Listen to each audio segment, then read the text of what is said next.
Baik, sekarang kita perhatikan penyelesaian untuk soalan 6 dalam buku latihan modul M bahagian A1.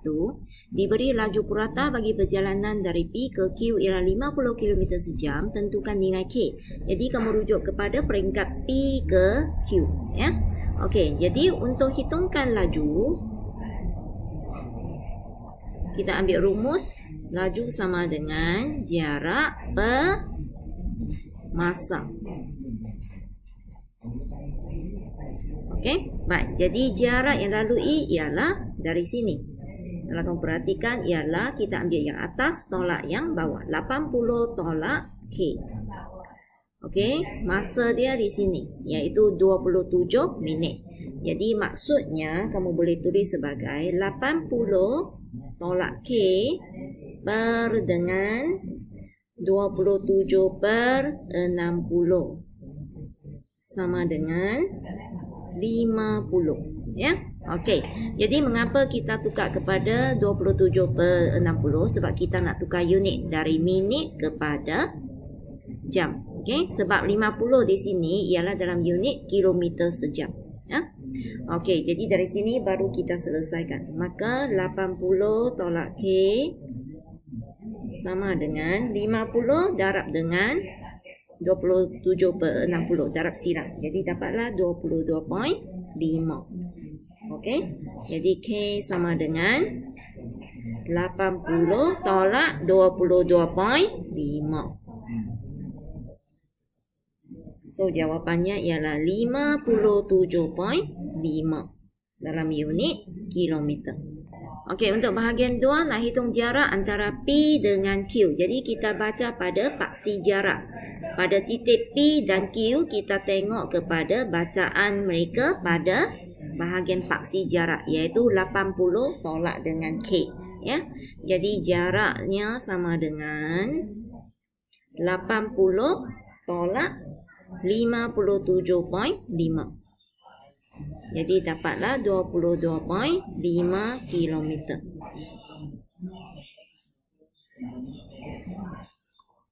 Baik, seterusnya untuk yang terakhir nak hitungkan laju purata untuk keseluruhan perjalanan. Jadi laju puratanya kita ambil jumlah jarak per dengan jumlah masa. So jumlah jarak iaitu dari titik P mulanya sampai ke hujung sini.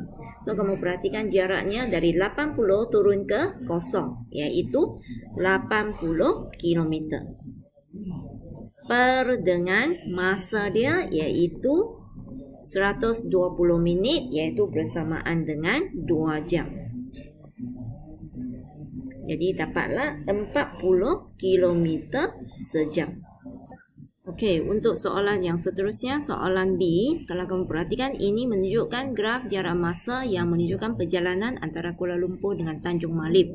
Jadi graf OPQR mewakili perjalanan bas, manakala untuk JQK pula mewakili perjalanan sebuah kereta dari Tanjung Malim ke arah Kuala Lumpur. Jadi kedua-dua kenderaan ini dalam arah yang bertentangan.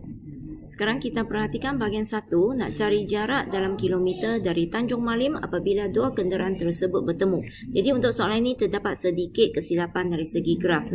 Jadi tolong perbetulkan garis merah menunjukkan garis perjalanan OPQR yang betul. Okey, di mana titik persilangannya, titik Q ni mesti bertembung. Okey, pada masa sini pun silap sikitlah. Sepatutnya 50 di sini.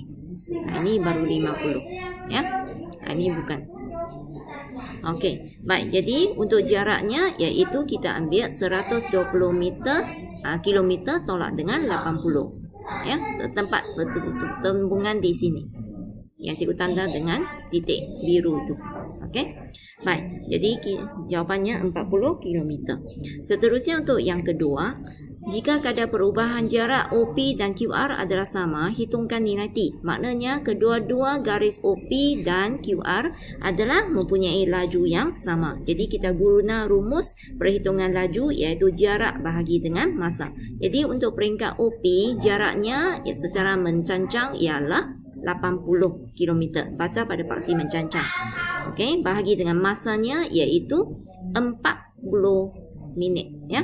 Okey, lepas tu untuk QR pula jaraknya iaitu 120 tolak dengan 80. So bahagi masanya di sini, jadi T tolak dengan 50. Jadi lepas tu kamu selesaikan perhitungan dapat T ya. Dapatlah nilai T 70.